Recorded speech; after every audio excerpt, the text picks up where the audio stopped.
Good morning friends. வெஸ்டீஜில் சேர்ந்தால் என்ன வரும்ன்றாங்க. ஒரு சாதாரணமாக ஒரு நபர் ஒரு 750 ரூபாய்க்கு வாங்கக்குள்ள ஒரு நார்மல் பேஸ்ட் ஒன்று கொடுக்குறாங்க. இல்லைங்க, நான் வவுச்சராக எடுத்துக்கிறனால இங்கே வவுச்சராக 70 ரூபாய் நமக்கு வந்து ஃப்ரீயாக கொடுக்குறாங்க.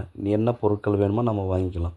ரெண்டாவதாக பார்த்தீங்கன்னாக்கா ஒரு 1600 ரூபாய் வாங்கக்குள்ள பொருட்களை நம்ம வாங்கும்போது நமக்கு ஒரு 140 ரூபா வவுச்சர் கொடுக்குறாங்க. இல்லை நான் பேஸ்ட்டு எடுத்துக்கிறேன்னா உங்களுக்கு ஏனோ பேஸ்ட்டு கொடுக்குறாங்க. பல் பிரச்சனைக்கு இது வந்து நல்ல ரிசல்ட்டை கொடுக்குது.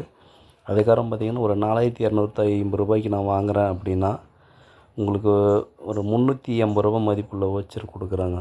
அல்லது ஸ்பெர்லினா இல்லது அக்ரி 82 நம்ம இதில் ஏதாச்சும் ஒன்று வாங்கிக்கலாம். இல்லைங்க நான் 6300 ரூபாய்க்கு நான் வாங்குகிறேன் அப்படின்னீங்கன்னா உங்களுக்கு ஒரு 630 ரூபா வவுச்சர் கொடுத்துட்றாங்க. அதுக்கப்புறம் பார்த்திங்கனாக்கா அக்ரியில் வந்து நம்ம நேனோடெக்குன்ற ஒரு பொருளை நம்ம எடுத்துக்கலாம். இல்லை நான் புதுசாக ஜாயின் பண்ணிட்டேன், நான் புதுசாக ஜாயினிங் ஏதாச்சும் ஆஃபர் இருக்குங்களா அப்படின்னு கேட்டிங்கனாக்கா இங்கே 2100 ரூபாய்க்கு வாங்கக்குள்ள உங்களுக்கு வந்து பார்த்திங்கன்னா ஒரு ஷாம்பு வந்து கொடுக்குறாங்க. 180 ரூபா. இல்லை நான் வவுச்சராக எடுத்துக்கினா 180 ரூபா மதிப்புள்ள வவுச்சரை நீங்கள் எடுத்துக்கலாம். மேலும் விவரங்களுக்கு கீழே இருக்கிற நம்பருக்கு கான்டாக்ட் பண்ணுங்கள். Wish you wealth.